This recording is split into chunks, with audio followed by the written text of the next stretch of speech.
Good morning India. दोस्तों नमस्कार। दोस्तों हमारे चैनल की कहानियाँ रोजाना सुनते रहने के लिए आप हमारे चैनल को सब्सक्राइब कर सकते हैं। इस वीडियो के पसंद आने पर आप इस वीडियो को लाइक कर सकते हैं।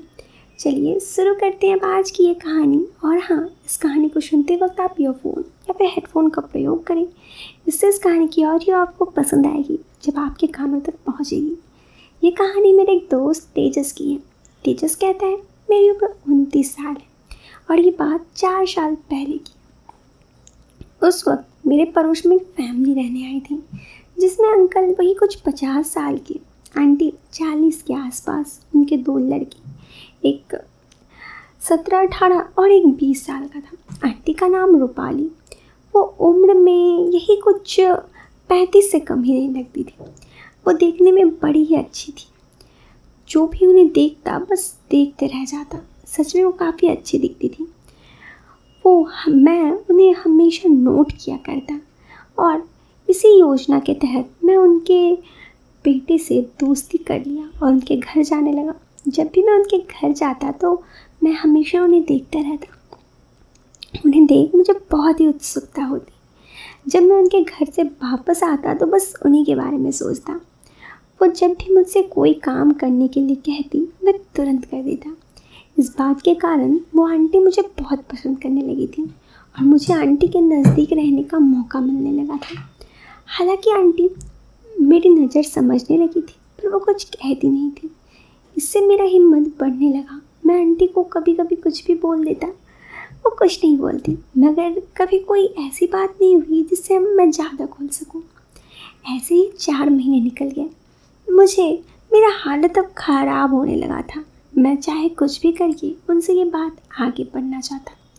फिर वो पल भी आ गया जो मैं सोच रहा था।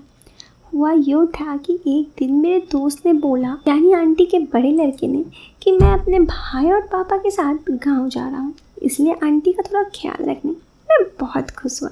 शायद यही मेरा मौका था। अगले दिन जब वो चले गए तो बस आंटी रह गई। उस दिन आंटी ने मुझे घर पर बुलाया। मैं उनके घर आ गया। आज आंटी बहुत अच्छी लग रही थी। उन्हें देखकर सच में बहुत खूबसूरत लग रही थी। वो मेरे करीब आकर बैठ गई और बात करने लगी। फिर अचानक से उनका पल्लू गिरा था। आंटी इतला कर पूछी, क्या हुआ? मैं कुछ कह नहीं रहा था, बस उन्हें देख रहा था। अचानक से आंटी ने कहा, तुम बैठो, मैं अभी आती हूँ। इतना कहे वो चली गई। वो थोड़ी देर बाद चाय लेकर वापस आई। उन्होंने कहा कि मुझे लगा काफ़ी देर बैठे बैठे तुम बोर हो गए होगे, मैं तुम्हें बोर कर रही हूँ, इसीलिए लो चाय पी लो। चाय पीते पीते बातें करते हैं। उन्होंने मुझे कहा, और तुम्हारी कोई गर्लफ्रेंड? मैंने कहा नहीं। उन्होंने कहा, क्यों, अभी तो यही उम्र है गर्लफ्रेंड बनाने की। मैंने कहा बस कोई मिली नहीं इसलिए नहीं बनाया। उसने तुरंत पूछा, कोई पसंद है या नहीं है? मैंने कहा पसंद तो है। उन्होंने कहा, कौन पसंद है? मैंने तपाक से बोल दिया, आप, और कौन? इस बात को सुनते ही वो चौंक गई। उन्होंने मेरी तरफ देखा और कहा कि मैं, ये क्या बोल रहे हो? तुम्हें पता भी है मैं तुमसे उम्र में कितना बड़ी हूँ? मैंने कहा, प्यार में उम्र का क्या है, आप मुझे पसंद है, बस मैंने कह दिया। मेरे इस तरह कहने से शायद उन्हें थोड़ा बुरा ज़रूर लगा। उन्होंने मुझे कहा, सच कहूँ तो तुम मुझे अच्छे लगते हो, लेकिन तुम जो सोच रहे हो वो पॉसिबल नहीं है। मैंने कहा, क्यों पॉसिबल नहीं है? मैं तो आपको पसंद करता हूँ। इतना कहने पर वो नाराज़ हो गई। मैं थोड़ा डर गया और मैं वहाँ से घर वापस आ गया। 2 दिन तक मैं उनके घर नहीं गया। फिर 2-4 दिन बाद जब मेरा दोस्त गांव से वापस आ गया तो मुझे बुलाने आया और कहा, तुम घर नहीं आए थे? मैंने कहा, हाँ आया था, ज़्यादा दिन तक नहीं रुका था। उसके बाद सब कुछ धीरे धीरे सामान्य हो गया, लेकिन अब भी मैं आंटी से थोड़ा कम ही बात करता। मुझे ऐसा लगता कि अगर मैं उनसे ज़्यादा बात करूँ उन्हें फिर बुरा लग जाए। तो ऐसे ही कुछ दिन और बीत गए। धीरे धीरे एक दिन आंटी मुझे खुद चांस देने लगी। हुआ कुछ ऐसा था कि उस दिन मैं उनका घर गया तो मैंने देखा सब कुछ थोड़ा शांत था। मैंने उन्हें कहा, मेरे दोस्त के बारे में पूछा कि वो दिखाई नहीं दे रहा है। तो उन्होंने कहा कि हाँ वो थोड़ा बाहर गया है, आता ही होगा। मैंने कहा ठीक है। उसके बाद मैं उनका इंतज़ार करने लगा। तब तक मैं वो आ गया। तब तक आंटी मुझे आकर बड़ी मीठी मीठी बातें कर रही थी। मानो वो कह रही हो कि तुम जो चाह रहे हो वो उस चीज़ के लिए ग्रीन सिग्नल है। मैं उनकी बातों को समझ गया था, लेकिन अब मैं जानबूझकर उनसे थोड़ी दूरी बना के रखा था। ऐसे ही एक दफ़ा और कुछ ऐसी घटना घटी जो मुझे और आंटी को और करीब ला दी। उस दिन भी कुछ ऐसा ही हुआ था। मैं घर पर था, आंटी मुझे आई कि कॉल की कि हेलो प्रणय। मैंने कहा हाँ कौन? उन्होंने कहा मैं पड़ोस वाली आंटी कह रही हूँ। मैंने कहा हाँ आंटी बोलिए। उन्होंने कहा तुम मेरा घर आ सकती हो अभी? थोड़ा लाइट चला गया और मुझे काफ़ी गर्मी लग रही है, पता नहीं थोड़ा सा देख के बताओगे? आसपास सभी के घर लाइट है। मैंने कहा जी आंटी अभी आता हूँ। इतना कहते ही मैं उनके घर गया। मेन स्विच किसी तरह से गिर गया था, इसी वजह से उनके घर का लाइट चली गई थी। मैंने मेन स्विच जलाई तो लाइट आ गई।